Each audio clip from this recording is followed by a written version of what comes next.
Om Swastiastu, pemirsa Bali TV, kembali saya Nyoman Winata, redaktur pelaksana harian Bali Pos ya. Seperti biasa, pasti akan menjumpai Anda dalam Bali Pos Talk.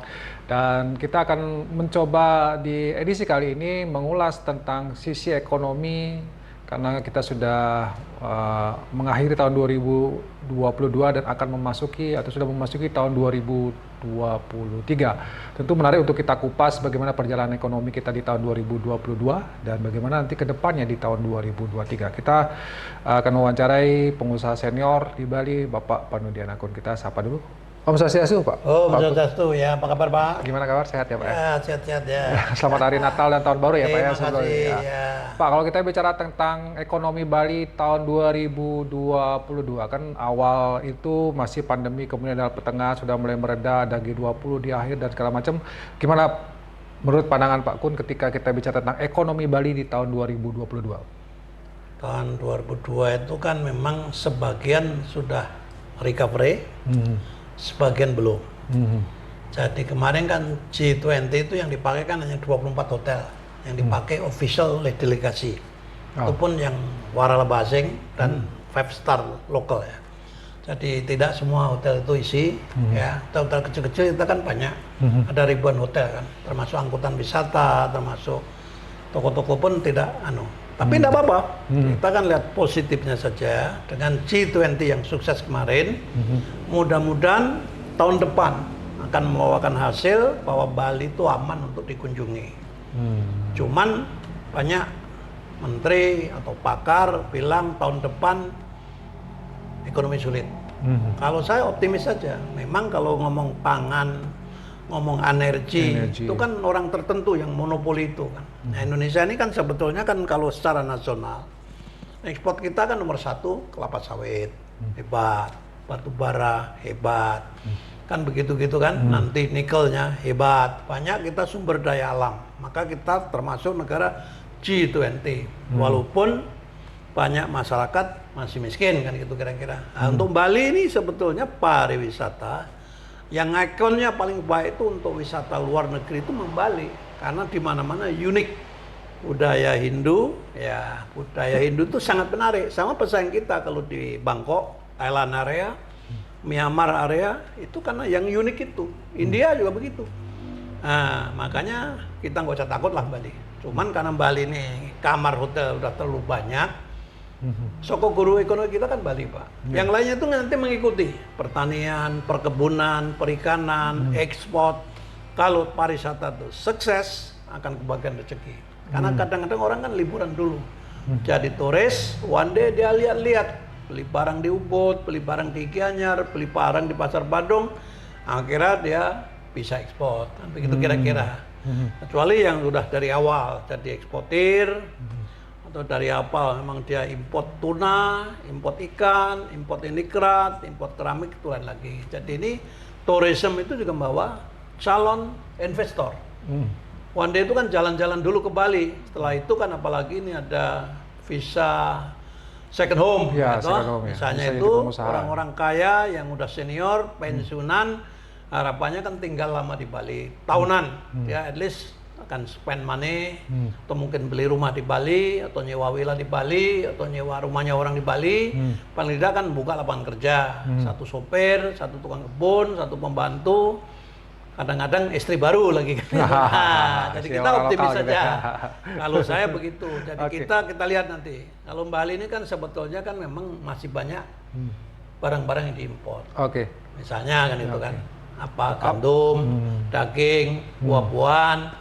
Termasuk juga alkohol untuk wisatawan. Walaupun sekarang kita udah punya arak Bali yang ngetop, baru diresmikan oleh Bapak Gubernur Bali. Kita dukung gitu kira-kira. Ya. Tapi apakah kemudian Pak Kun melihat di tahun 2023 Bali bisa katakanlah pertumbuhan ekonominya senormal sebelum masa pandemi? Apakah sudah sanggup seperti itu nanti Bali di tahun 2023? Ya itu kan perkiraan pemerintah kan 5,5% plus bisa.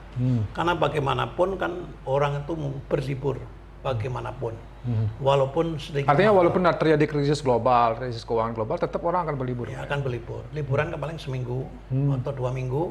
rata-rata kalau orang Jepang ke Bali itu 4 hari, orang Malaysia 4 hari 3 hari, orang Singapura 2 hari 3 hari, orang Korea begitu. Yang lama itu orang Eropa Barat atau Amerika bisa 2 minggu, 3 minggu karena jauh.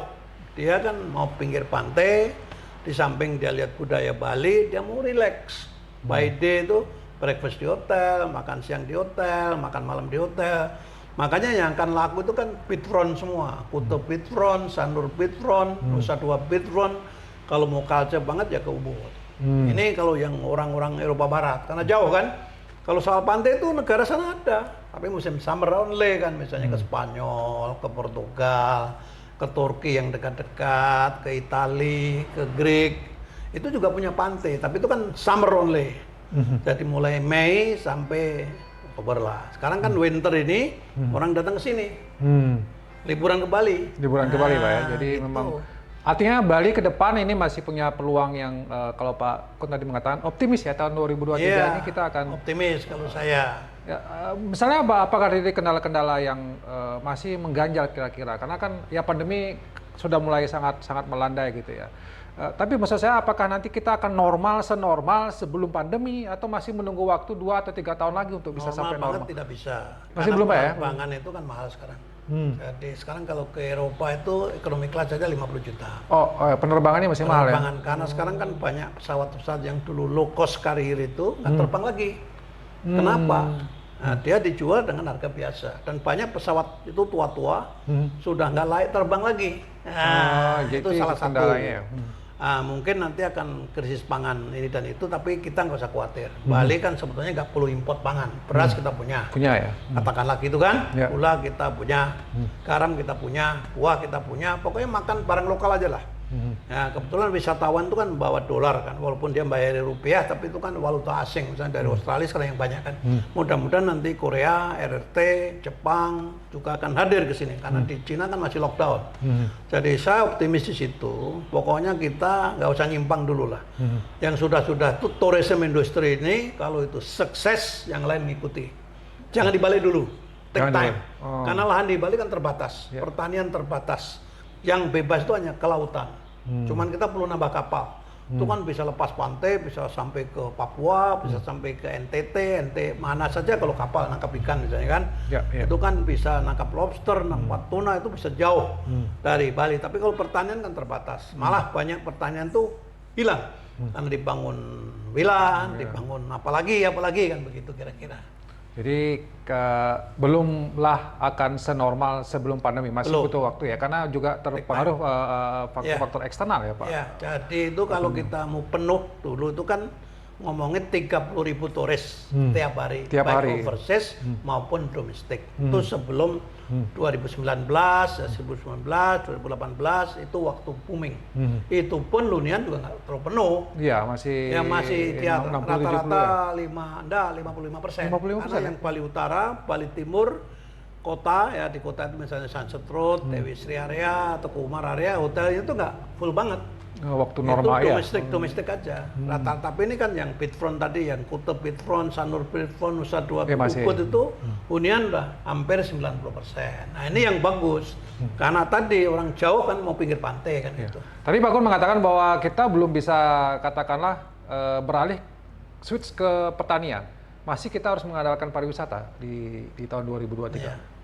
Sampai kapan Pak? Apa memang seterusnya kita hanya bisa mengandalkan pariwisata? Karena begini Pak, pertanian kan terbatas Pak, lahannya. Kita hanya mengoptimalkan yang dulu lahan tidur, ada nggak lahan tidur misalnya? Miliknya developer yang dibiarin mangkrak bertahun-tahun, apakah boleh? Itu dipinjam, ditanami jagung, ditanami kedelai, atau ditanami padi, kalau daerahnya daerah subur, apakah ada air kan? Ini kan masalahnya kan petani Bali itu rata-rata kan hanya 3.000 meter, 5.000 meter, tidak banyak sebetulnya kan itu. Yang punya puluhan hektar itu nggak banyak, justru malah developer atau mungkin BUMD atau BUMN yang lahan-lahan mungkin pinggir pantai di mana ada. Nah, itu aja sebetulnya. Itu apakah mau dioptimalkan? namanya intensifikasi. Yang dulu nganggur itu mau ditanami apa? Silakan. Gitu. Oke. Tapi kalau kita bicara kemudian infrastruktur kaitannya dengan pariwisata, ada pelabuhan Sanur dibangun, kemudian ada shortcut dan segala macam. Apakah ini juga menurut Pak Kun akan memberikan dampak yang cukup signifikan di tahun 2023 untuk mendatangkan pariwisata atau wisatawan asing? Lumayan Pak, tapi tetap aja daratnya diperbaiki. Daratnya itu di pertigaan Simpang 5 misalnya. Oh, jalan ini ya? Jalan karena masih macet ini, Pak? Macet terus Pak, itu 10 menit, 15 menit Pak. Nunggu lampu merah ke hijau itu Pak. Jadi misalnya ini bisa nggak? Kalau mau dibikin cepet kan flyover. Supaya orang misalnya contoh nih Benoa. Benoa itu kan mau ke Sanur sama ke Kuta. Sama kanan kiri mau ke sana sama sini ke Secetan. Itu kan macetnya juga lemah. Ini Dewi Sri, ini ada Simpang 5 itu. Nakula, Dewi Sri, Sunset Road. Itu lampu merah yang lama banget ya ternyata. 15 menit. Nah itu terus ini Nusa Dua. Kalau Nusa Dua itu yang itu namanya McD itu. Itu ada yang mau ke Jimbaran, ada yang mau ke Nusa Dua, ada yang mau ke kampus. Itu juga take time. Kita belum bicara Canggu ya, Canggu Pak. Itu yang itu juga. Canggu itu berarti kan, itu sebenarnya juga memberikan pengaruh yang negatif bagi wisatawan sebenarnya. kalau merusak citra Bali juga. Canggu 2 jam, 3 jam kan marah Pak. Misalnya orang ke Tanah Lot. Tanah Lot itu kan dulu punya ide mau dibikin Sunset Boulevard. Itu udah lama banget, zaman tahun 97, 96. Nah, sekarang ini kan sebetulnya ribuan turis pergi ke Tanah Lot itu. Dan itu duit Pak sebenarnya. Bayarnya berapa kan dikalikan jutaan turis itu. Sebenarnya kalau kita bangun jalan cepat, kita nggak usah ngomong tol, jalan yang mungkin yang 4 jalur lah diperlebar, mungkin bisa 1 jam. Nah, sekarang kan more than that. Sekarang ke Canggu aja kadang-kadang 2 jam, geremet terus. Ini berapa hari ini, waduh Pak, ke Kuta aja macet total, mohon maaf saja. Lah ini menggambar turis Pak, turis nanti marah-marah. Orang melihat sunset ke Tanah Lot misalnya, programnya 1 jam nyampe, ternyata 3 jam nggak nyampe. Lihat sunset di jalan aja. Ini contoh aja. Iya. Ya itu kemudian membuat wisatawan kecewa ya Pak ya. Kecewa. Termasuk juga ada beberapa survei yang mengatakan Bali dan Pasar ini menjadi kota yang cukup mengecewakan. Mungkin karena kemacetan ini Pak ya. Iya, kemacetan. Itu harus menjadi atensi yang kuat ya. Kalau kita mau segera normal katakanlah pariwisata. Makanya kita kalau mau bikin revolusi mental. Toko-toko, restoran, hotel pada nggak punya parkir. Berani nggak pemerintah bikin aturan baru? You harus punya parkir. Jangan parkir di jalan. Jalan yang udah sempit diparkirin lagi. Bis-bis banyak juga lagi.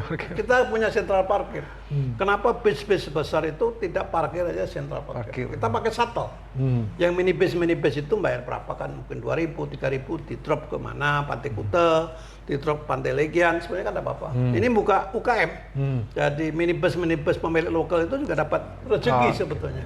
Parkir di sana saja, sentral parkir, di drop ke Raya Kuta, di drop ke hotel sebelah, di drop kemana? Kalau berani, tegas. Karena ini memang macet total. Kalau bis yang besar itu mau maju mundur, mau keluar dari hotel aja kadang maju mundur, bikin macet udah setengah jam. Ini mohon maaf saja, ini kejadian di lapangan Pak. Iya betul.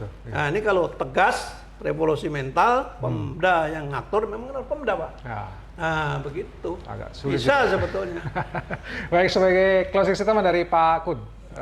Optimismenya Pak diperkuat lagi untuk masyarakat. Jadi kalau saya masih tetap optimis, walaupun beritanya itu berat tahun 2023, gelap, utang kita katanya udah melunas, mudah-mudahan ya kita nggak usah tergantung import makanan dari luar negeri, kita bisa swasembada pangan untuk kita sendiri.